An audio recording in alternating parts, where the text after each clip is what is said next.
안녕하세요. 써니TV의 써니 원장쌤입니다. 오늘은 토익 공부보다 돈 공부라는 책을 가지고 나왔는데요. 이 책에는 제가 생각하지 못했던 그런 부분들이 많이 담겨 있고 내용이 정말 좋아서 제가 오늘 소개하려고 가지고 나왔습니다. 생각의 방향을 바꿔 고달픈 돈벌이에서 벗어나기 라는 부제목이 달렸고요. 그리고 지연이는 이권복 지엄 한스미디어에서 나온 책입니다.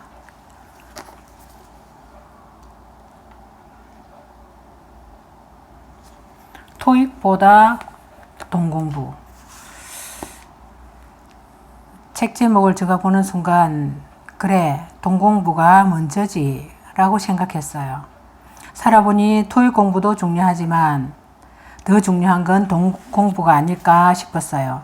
그 이유는 초등학교, 중학교, 고등학교를 거쳐 대학 공부를 할 때, 아니 사회에 첫 발을 내딛는 순간에도 그 누구도 배워주거나 알려주지 않은 경제와 돈 공부였기 때문입니다. 저는 좀 늦게 책을 읽게 되어가지고 돈 공부 책도 좀 늦게 읽고요. 그리고 경제 공부도 책을 읽고부터 시작했으니까 조금 늦게 시작을 했죠. 저는 늦게 시작했지만 지금 시청자분들은 조금 더 일찍 30대 아니면 20대 뭐 더 어려서 하면 더 좋을 것 같아요.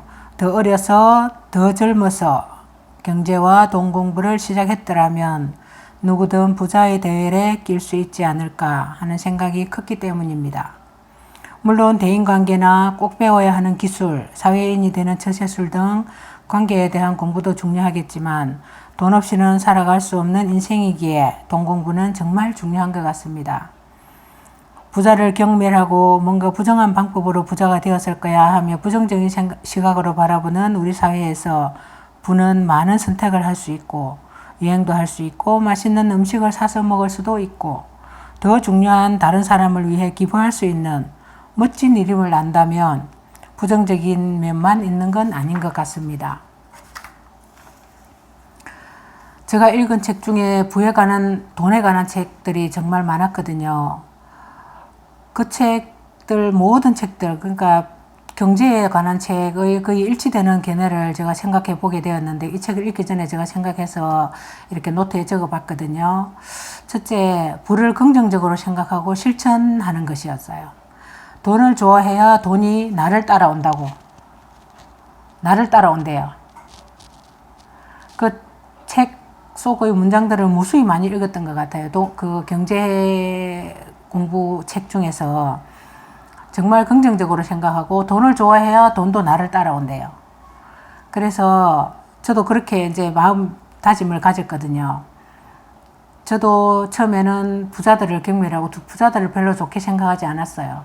그런데 깊게 생각해 보니까 부자들도 부자 나름대로의 그런 고충들이나 부를 이루기 위해서 어려운 것들이 많았더라고요. 그런 것을 읽고 나서부터는 부자도 그런 부를 긍정적으로 생각하는 마음들이 조금씩 자리 잡았던 것 같아요. 이제는 부에 대해서 그렇게 부정적인 생각이나 그런 건 하지 않는 것 같아요.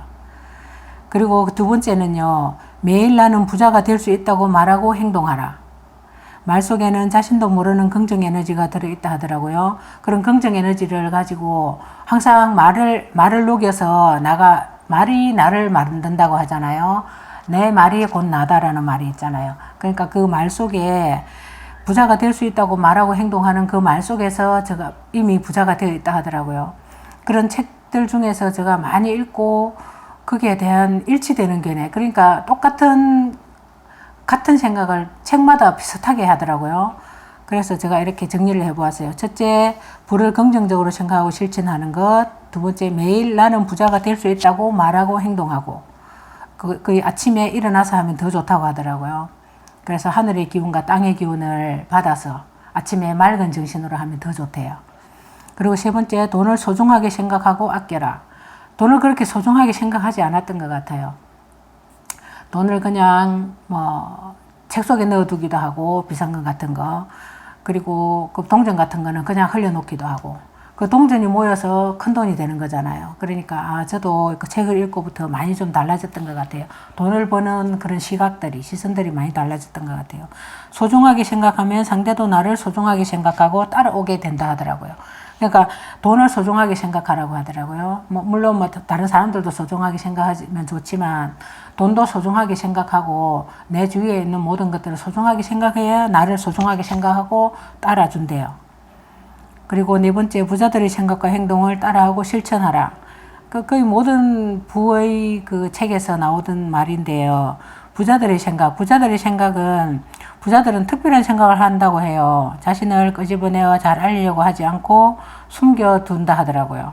타인의 말을 경청하고 자신은 잘 드러내지 않으려는 습성이 있다고 합니다. 우리나라에서는 부자들은 부정적 시각으로 바라보는 경향이 많기 때문이 아닐까 그렇게 생각했어요.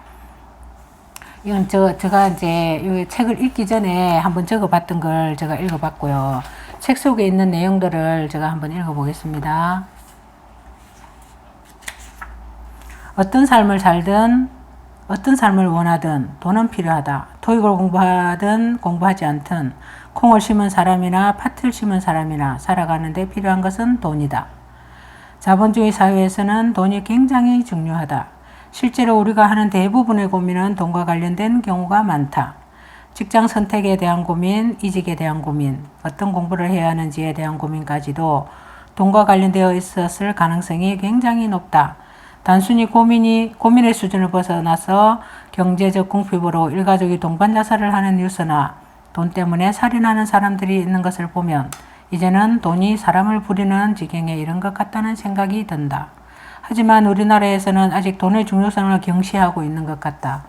유교 사상의 영향으로 물질적인 것보다는 정신적인 가치가 더 중요하다고 생각하기 때문이다. 돈은 천하고 충성심, 효도심, 예의, 지조, 절개 등이 중요하다는 생각 말이다. 물론 지금은 돈이 더 중요하고 이런 것들이 중요하지 않다는 말이 아니다. 단지 충성심, 효도심, 예의, 지조, 절개만큼이나 돈 역시 중요하다고 말하는 것이다. 돈이 없으면 그러한 중요한 것들을 지켜내기가 쉽지 않기 때문이다. 돈 때문에 내가 살고 싶은 인생을 살지 못한다면 어떨까 상상해보자. 얼마나 불행한가. 그거야말로 돈의 노예가 아닌가. 그래서 돈이 필요했고 돈이 중요했다. 돈에 휘둘리는 삶이 아니라 진짜 내가 꿈꾸는 삶을 살기 위해서 말이다. 하지만 돈을 많이 버는 방법에 대해서는 아무도 얘기해 주지 않았다. 어렸을 적에는 학생은 공부만 잘하면 된다는 암묵적 분위기도 있었던 것 같다. 가끔 누군가에게 돈에 대한 이야기를 들었을 때가 있어도 그들이 하는 말들은 거의 비슷했다. 아르바이트해서 돈을 벌다가 높은 학점과 토익 점수를 가지고 대기업에 입사하는 것. 또는 지금이라도 전문직 시험이나 고시 공부를 해 높은 연봉을 받는 직업을 갖는 것. 그것이 주변 사람들이 말하는 돈 많이 버는 길이었다. 그렇기 때문에 높은 학점을 따야 했고 토익 점수를 990점에 가깝게 받아야 했다. 그러면 장학금도 받을 수 있고 연봉이 높은 회사에 입사하기에도 수월해지니까 말이다. 그런데 정말 그렇게 사람들이 말하는 방법대로 하면 내가 꿈꾸던 삶을 살아갈 수 있는 것일까? 돈에 휘둘리지 않는 자유로운 삶은 그렇게 얻을 수 있는 것일까? 안타깝게도 나는 그런 삶을 산 사람 중에 경제적 자유를 이루어 여유롭고 행복한 삶을 살아가는 사람을 만나볼 수 없었다. 아마 모두 회사에 다니느라 바빠 나 같은 사람들을 만날 시간이 없어서였을 것이다. 결국 내가 꿈꾸는 삶을 살기 위해선 다른 방법을 찾아야 했다. 그들이 알려준 방법으로는 내가 꿈꾸는 삶을 찾아갈 수 없다는 것을 알았다.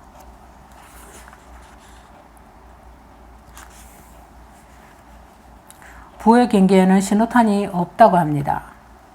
부의 경계에는 신호탄이 없다. 대학교 졸업하고 취업을 하고 나서 다 같이 나란히 신호탄이 울리길 기다려서는 안 된다. 그 이전부터 이미 경주는 시작되었다. 우리의 참여 의사와 상관없이 말이다. 그래서 내가 경기를 포기하든 말든 아무도 신경 쓰지 않는다. 눈치 빠른 사람은 이 사실을 알고 남들보다 한 발짝 먼저 뛰기 시작한다. 현재의 소비를 줄여서 종잣돈을 만들고 자산을 불려나갈 준비를 차근차근히 하는 것이다. 남은 것은 우리의 선택이다. 이미 벌어진 격차를 가지고 논의하는 것은 아무런 도움이 되지 않는다. 지금 이 시각에도 그들은 부지런히 앞으로 달려가고 있다. 종잣돈을 빨리 모으면 모을수록 남들보다 빨리 자산에 투자할 수 있을 것이다. 그렇게 그들이 보유한 자산은 그들에게 현금을 가져다 주고 그 자산은 시간이 지남에 따라 점점 가격이 상승한다. 아무것도 가지지 못한 사람은 시간이 지나갈수록 이들과의 경쟁에서 점점 불리해질 것이다. 그래서 이 상황을 외면해서는 안 된다. 외면하면 외면할수록 더 어려워질 뿐이다. 불리한 경쟁에라도 참여하면서 역전의 기회를 노리든지 아니면 이대로 불평불만하면서 패배자가 되든지 두 가지 선택지밖에 없다. 자, 어떤 선택을 할 것인가? 시간은 우리를 기다려주지 않는다. 하루라도 빨리 시간을 내 편으로 만드는 것이 현명한 선택이다. 시간을 내 편으로 만드는 것이 현명한 선택이라고 하네요. 시간, 돈을 이루는 것은, 부를 이루는 것은 지난 시간에도 무수히 제가 말씀드렸지만 시간이더라고요. 1년이 지나고 10년이 지나고 20년이 지나면 그게 눈덩이처럼 불려져서 시간을 내 편으로 만드는 것이 정말 현명한 선택이었다고 하네요. 이분도. 부를 결정하는 가장 중요한 요소 마인드. 돈을 많이 가진 사람은 보통 사람과 마인드가 다르다. 성공한 투자자 워렌 버핏의 이야기를 한번 해보자. 워렌 버핏은 성공한 주식 투자자로 주식 투자를 통해 막대한 부를 만든 사람이다. 그래서 그가 말한 어록 원 주식 투자자 사이에서 많이 이야기된다. 특히 이 말이 유명하다. 제가 한번 읽어볼게요. 어떤 말인지. 남들이 욕심을 낼 때 두려워하고 남들이 두려워할 때 욕심을 내라고 하네요. 남들이 욕심을 낼 때 두려워하고 남들이 욕심을 낼 때는 경기로 따지면 경기가 좋을 때죠. 경기가 좋을 때는 사람들이 욕심을 많이 내죠. 막 투자도 하고 막 집도 사게 되고 근데 다른 사람이 두려워할 때는 경기가 나빠질 때인 것 같아요. 제가 생각. 경기가 나빠질 때 오히려 부자들은 업그레이드를 한다고 합니다. 경기가 나쁘면 나쁠수록 그때를 기다리고 있다가 점프를 한다고 해요. 그리고 돈도 굉장히 많이 불린다고 합니다. 경기가 좋을 때는 오히려 그러니까 그 말을 남들이 욕심을 낼 때 두려워하고 남들이 두려워할 때 욕심을 내라는 말인 것 같네요. 워렌 버핏이 하는 이야기라고 합니다. 돈은 낮은 데서 높은 데서 흐르는 게 진리다. 저는 여기 읽고 깜짝 놀랐어요. 아, 낮은 데서 높은 데로 흐르는 게 진리다. 맞더라고요. 제가 읽어보니까. 한번 읽어보겠습니다. 지구상에서 모든 만물은 중력의 법칙에 의해 높은 곳에서 낮은 곳으로 움직인다. 나무에 매달린 사과도 높은 곳에서 낮은 곳으로 떨어지고 강물도 높은 곳에서 낮은 곳으로 흐른다. 이 중력의 법칙에서 자유로울 수 있는 것은 아무것도 없다. 그런데 돈은 다르다. 돈은 낮은 곳에서 높은 곳으로 움직인다. A라는 은행에서 금리가 1%이고 B라는 은행에서 금리가 2%라면 A은행의 돈을 찾아다 B은행에 예치할 것이다. 1%라도 더 수익을 올리기 위해서 말이다. A은행에 맡겼던 돈이 금리가 높은 B은행으로 이동하는 것이다. 이처럼 돈은 중력의 법칙을 거슬러 반대로 움직인다. 라고 하네요. 여기서 제가 정말 좀 깜짝 놀랐어요. 아, 그래.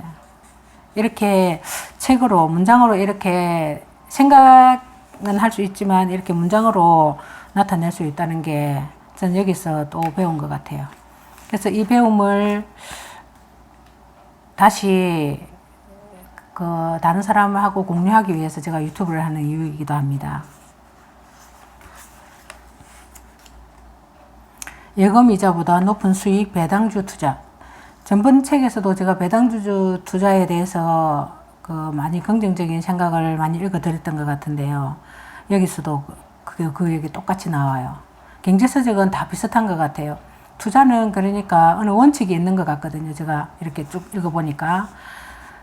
제가 한번 읽어볼게요. 매달 혹은 매년 정기적으로 일정한 수입을 원하는 사람들은 부동산이나 예적금에 투자하는 경우가 많다. 주식 투자는 사고 팔아서 수익을 만드는 매매 차익만으로 돈을 벌 수 있다고 생각하기 때문이다. 하지만 그렇지 않다. 월세를 받는 부동산처럼 이자 수익을 얻을 수 있는 예금 및 적금처럼 일정한 현금 흐름이 필요한 경우에도 주식 투자에는 매력적인 투자 수단이 될 수 있다. 주식 투자 역시 매년 일정한 현금 흐름을 만들어낼 수 있는 투자법이기 때문이다. 예금 금리보다 몇 배의 수익을 올릴 수 있는 배당주 투자가 바로 그것이다 라고 하네요. 배당주 투자에 대해서 제가 조금 읽어봤는데요. 배당주 투자는 앞책에서도 그 앞책에서도 계속 나왔던 말이에요. 그래서 주식을 하려면 처음부터는 그 매매 차익보다는 배당주를 한번 사볼까 저도 그렇게 생각하고 있습니다. 그 경제서적에 다 나오는 말이더라고요. 자, 그다음 그렇게 하고 여기 보면 가운데 부분에 좀 많은 그 투자 이야기들이 나오거든요. 여러분도 꼭 한번 사서 아니면 빌려서 읽어보시기 바랍니다. 우리가 경제적 자유를 이루는데 한 가지 다행인 것은 어떤 학교를 나왔든지 어떤 직장을 다니든지 지금 결혼을 했든지 지금 한 달 소득이 얼마든지와 상관없이 누구나 노력한다면 경제적 자유를 이룰 수 있다는 것이다. 중요한 것은 경제적 자유를 이루겠다는 목표를 세우는 것과 그것을 실천할 수 있는 용기다 라고 나오네요. 진짜 자유와 거짓 자유. 우리는 종종 자유를 혼돈한다. 좋은 레스토랑에서 근사한 밥을 먹는 것, 1년에 한 번 해외에 나가는 것 등을 하면서 자신이 자유롭다고 생각한다. 그렇게 가끔 있는 일을 SNS에 올리고 그것이 내 생의 전부인 것처럼 한다. 그렇게 사는 것은 1년에 10일도 채 되지 않지만 그런 특별한 경험들이 내 삶을 반짝반짝 빛나게 한다. 나는 자유로운 삶을 살아가고 있다고 말해준다. 하지만 그것들은 하기 위해서는 내가 보내고 있는 시간을 떠올려 봐야 한다. 그것들을 하기 위해서 내가 1년 내내 일하고 있는 것은 아닌지, 오늘도 야근하는 것은 아닌지 말이다. 그렇다면 그것은 진정으로 자유로운 삶이 아니다. 자유로운 삶을 가끔 느끼는 삶에 불과하다. 따라서 진정한 자유를 꿈꾼다면 거짓된 자유에 현혹되지 말자. 진정한 자유는 경제적 자유를 이룬 뒤부터 누릴 수 있다라고 하네요. 공감이 가는 내용이죠. 자, 여기서 이제 앞에 주식 투자와 그 다음에 부동산 투자 등이 많이 나오는데요. 한번 읽어보시기 바라고, 그리고 제일 마지막에 제가 감명 깊었던 문장 한번 읽어보겠습니다. 우리가 앞으로 살아가는 동안 수없이 많은 위기와 호황이 올 것이다. 그리고 지금까지 없었던 상황도 맞이하게 될 것이다. 그러나 빠른 속도로 변하는 경제 상황에 휘둘리지 않고 확고한 투자 철학을 바탕으로 자신의 투자 스타일을 지켜나가는 투자자만이 결국 어려운 상황에서 살아남아 큰 기회를 잡을 것이다. 어떤 상황에도 흔들리지 않는 자신만의 스타일 만들기. 이것이 바로 우리가 돈 공부를 통해 추구해야 할 최고의 목표다라고 하네요. 자, 끝까지 함께 해주셔서 감사합니다.